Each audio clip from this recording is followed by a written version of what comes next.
I've been playing this game a lot recently, but what is it? Well, simply put, it's a massive space dogfighting simulator with hundreds of ships to choose from. This is the starter ship tree. And there's 4 more: Federation, Jericho, Elydium, and Unique, which require clearance level 7 to access. There are 4 Elydium ships. This is what these are.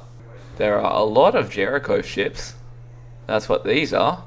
There are quite a few Federation ships. Now, to upgrade your clearance level, which mine is 5, one of the easiest ways to do that is to upgrade your ship's parts. This does cost a lot of credits though. There are 4 types of quests, which are events, campaign, contracts, and regular. And they have a lot of variation.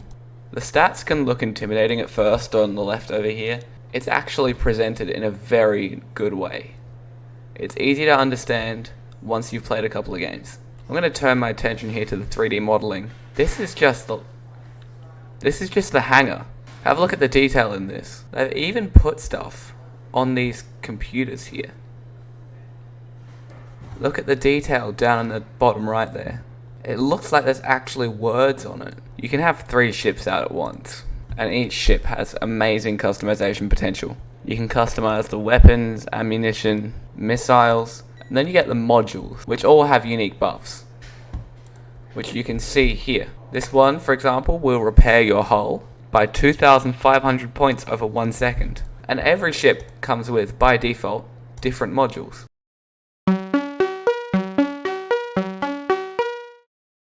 There are a lot of different types. You've got skirmish, PvP arena, and random mission. They're your main 3. You've also got the map, missions, custom battles. So we're going to go into skirmish here. So you can see this is domination. You got to capture the beacons to drain the enemy's points. There is an enemy here that is almost down. We can just swoop in, get the damage assist. So I might as well go through the controls here.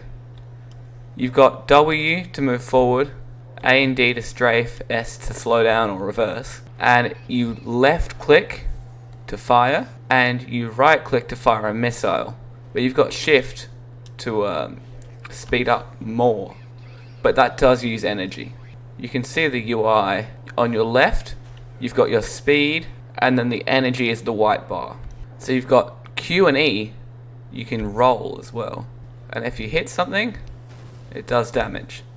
The one thing I will say is that if you have bad internet, you can generally tell because you're gonna be all over the place. Oh yes, at the end of every game you get to find loot. Unidentified kinetic weapon. We can salvage that for, I forget what it's called, 19 alien crystals or whatever. And the others give you credits or other modules, but mainly credits. You can see we've got experience on the Diamond Dwarf and 72,000 credits there. So that's good though, because I can show you what happens if you die. And then you go back to launch, depending on what game mode it is. And you might have certain numbers of launches you have. That will let us level up the Diamond Dwarf. Yes, we can level up this ship. That's all you do, and it gives you all of these buffs.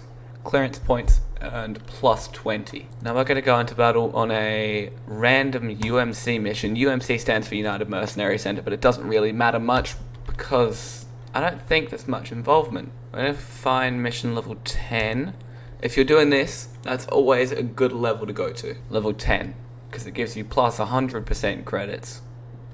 But it's not too ridiculously hard. You can see here the mission level starts at the lowest level of those chosen by the players. A rare trophy, which will be an insignia most of the time, and the rest will be common.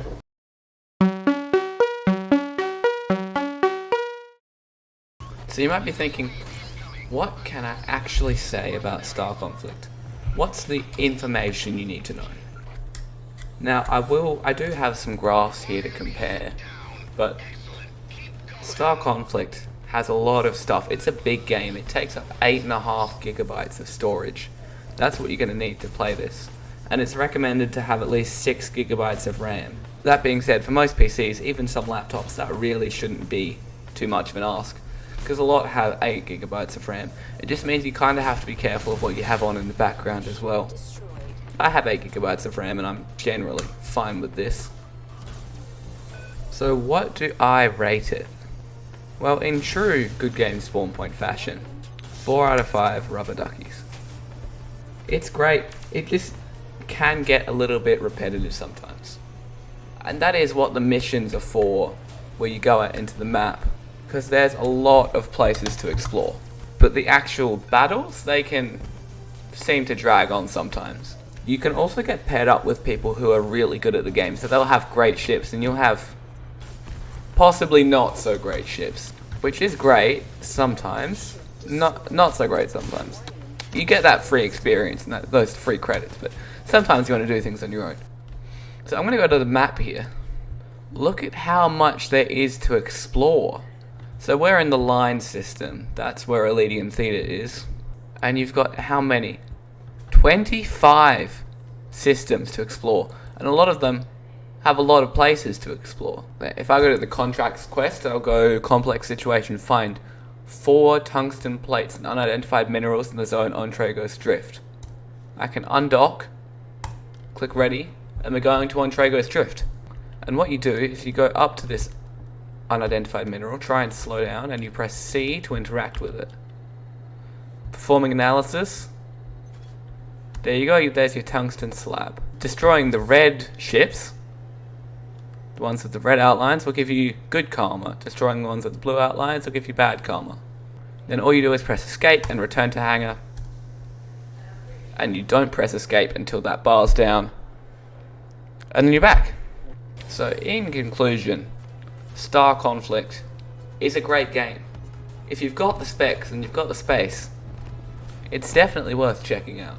And if you want me to review other games, just let me know. And this was not sponsored, by the way. I just like the game. If you made it this far, thanks for watching, and I'll see you next time.